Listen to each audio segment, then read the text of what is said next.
Hello, this is Kevin with Bangor Inc. And today's session's talking about the version 19.11 of the SQL estimating that's just been released a few weeks ago, and still kind of going through the release notes, looking at the new features. And here's the next piece that we found in the release notes.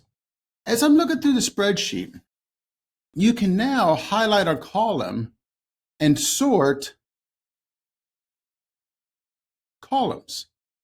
So if you think about sorting down here, that basically, gives you the headings and all the items within it. But maybe I just wanted to sort the content within that folder from there.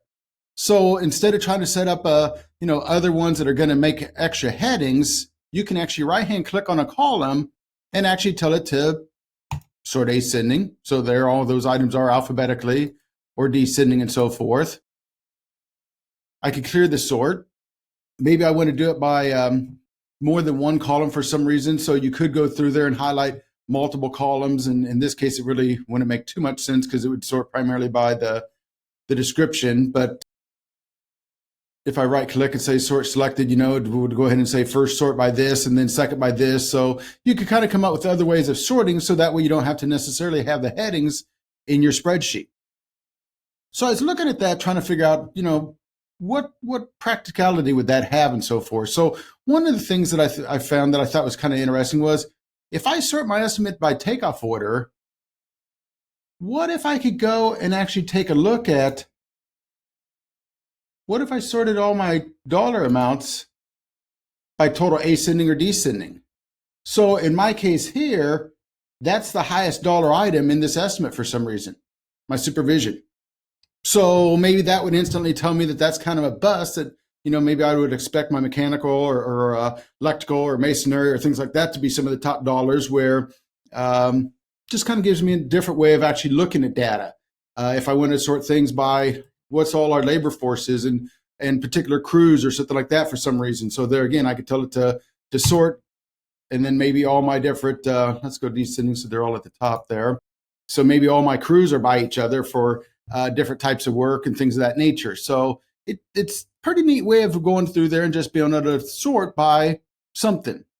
Now, one thing that I do think that it could also be kind of neat for is, if I've got a heading here and maybe I don't like this sort order that, by right now it's probably defaulting by, each one of my groups and then phase and item and so forth. So maybe if I just added another column, because now that I don't have to set it up for a group, so I'm going to just create a quick WBS code here. And maybe I'll go through here and I'll insert that column.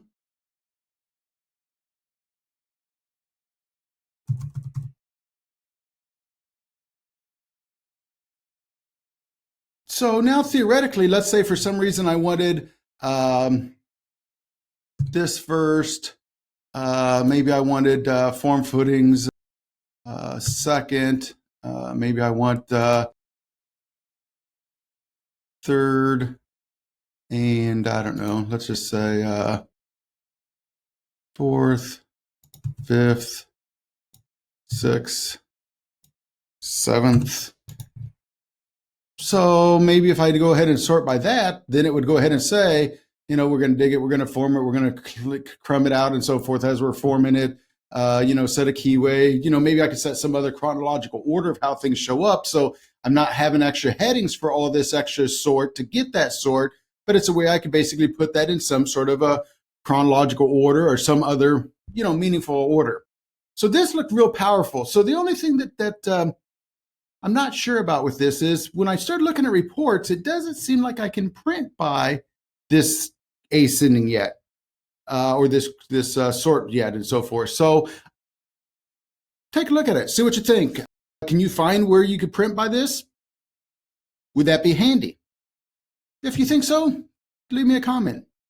Thank you for watching, and please make sure to subscribe to keep up on the new content. Thank you.